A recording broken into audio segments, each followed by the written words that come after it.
Hello दोस्तों। मेरी आज की कहानी एक सकारात्मक सोच पर आधारित है। एक छोटी सी कहानी। किसी शहर में रोहन नाम का एक लड़का रहता था। रोहन जब छोटा था तब एक हादसे में उसके चेहरे का एक हिस्सा बुरी तरह से एसिड से जल गया था। उस दिन के बाद उसका चेहरा ही नहीं बल्कि ऐसा लगता था उसकी आत्मा भी जल गई हो। वो आईने में खुद को देखता और सोचता, मैं दूसरों जैसा क्यों नहीं हूँ। लोग मुझे देख हंसेंगे, कोई मेरा दोस्त नहीं बनेगा। धीरे धीरे उसने घर से निकलना बंद कर दिया। उसे लगता था दुनिया उसे अपनाएगी नहीं, लेकिन उसके दिल के किसी कोने में एक इच्छा अब भी जिंदा थी, खुली हवा में बैठने की, बगीचे में घूमने की, सूरज ढलता हुआ देखने की। एक दिन संध्या के समय उसने सोचा, शाम के धुंधले उजाले में शायद कोई मेरा चेहरा साफ नहीं देख पाएगा। वह चुपके से घर से निकला, बगीचे के मुख्य गेट से नहीं बल्कि दीवार फांदकर बगीचे में घुस गया। दिल तेज धड़क रहा था। तभी एक आवाज़ आई, आओ बेटा, क्या तुम सेब खाने आए हो? रोहन घबरा गया। कौन है यहाँ? मैं तो लोगों से बचकर आया था। एक बुजुर्ग व्यक्ति मुस्कुरा रहे थे। उन्होंने कहा, डर क्यों रहे हो? यहाँ आओ बेटा। रोहन की आंखें भर आई। उसने पहली बार अपने दिल का दर्द किसी से कहा। जब मेरा चेहरा जला था, अस्पताल में कुछ लोग कह रहे थे, अच्छा होता ये मर जाता, इसका भविष्य क्या होगा। यहाँ तक कि शायद उसकी माँ भी इससे पहले जैसा प्यार न करेगी। वह रो पड़ा। वो बुजुर्ग व्यक्ति रिटायर्ड सैनिक था। सैनिक ने शांत स्वर में कहा, बेटा, दुनिया में कुछ लोग बुरे होते हैं लेकिन सभी नहीं। उन्होंने अपनी पेंट थोड़ा ऊपर उठाई, अपनी टांग बताई, और वो टांग टीन की बनी हुई नकली टांग थी। मैं एक सैनिक था। युद्ध में बम विस्फोट में मेरी टांग चली गई। शुरू में बच्चे मुझे लंगड़ा कहकर चिढ़ाते थे। मैं भी घर में छिप सकता था, लेकिन अगर मैं डर कर बैठ जाता तो क्या आज ये बच्चे मेरे दोस्त बनते? उन्होंने मुस्कुराकर कहा, आज वही बच्चे रोज़ मेरे बगीचे में आते हैं, मेरे साथ सेब खाते हैं, बातें करते हैं। रोहन बोला, लेकिन अंकल, आपकी टांग छिप सकती है, लेकिन मेरा चेहरा तो सबको दिखता है। सैनिक ने गहरी सांस ली और कहा, बेटा, मधुमक्खी की आवाज़ कुछ लोगों को परेशान करती, लेकिन प्रकृति प्रेमी के लिए वही संगीत है। यदि किसी ग्लास में थोड़ा पानी भरा जाए और किसी से पूछा जाए तो कोई कहेगा आधा खाली है और कोई कहेगा आधा भरा हुआ।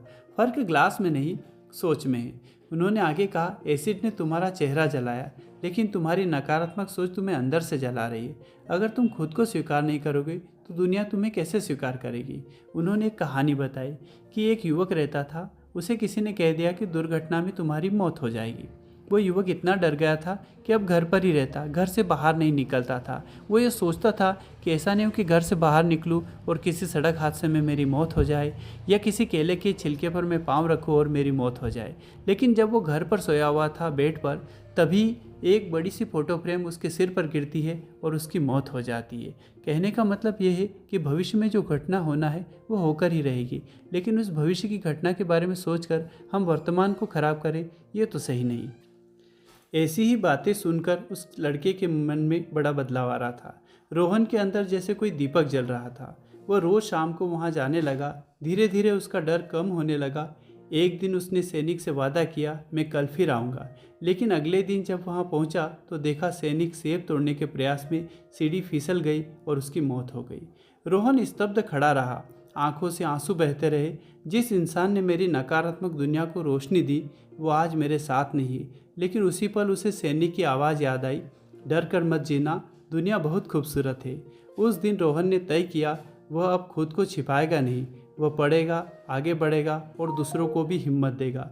कुछ साल बाद वही रोहन जो कभी आईने से डरता था, आज मंच पर खड़ा था। वो बच्चों को प्रेरणा दे रहा था। वह कह रहा था, शारीरिक कमजोरी हमें छोटा नहीं बनाती, छोटी बनाती है हमारी सोच। उसे समझ आ गया था, चेहरे का दाग उसकी पहचान नहीं था, उसकी हिम्मत उसकी पहचान थी। कहानी से सीख, शारीरिक कमजोरी से ज़्यादा खतरनाक होती है नकारात्मक सोच। दुनिया में बुरे लोग हैं, लेकिन उससे भी ज़्यादा अच्छे लोग हैं। जीवन में जो व्यक्ति आपको सकारात्मक सोच दे उसका सम्मान करें। जैसे अर्जुन को सही मार्ग दिखाने के लिए भगवान कृष्ण मिले थे, वैसे ही हर इंसान की ज़िंदगी में कोई ना कोई ऐसा व्यक्ति ज़रूर आता है जो उसे अंधेरे से उजाले की ओर ले जाता है। इसलिए हमेशा पॉजिटिव सोचें, सकारात्मक सोच रखें और जीवन में आगे बढ़े। Thank you very much.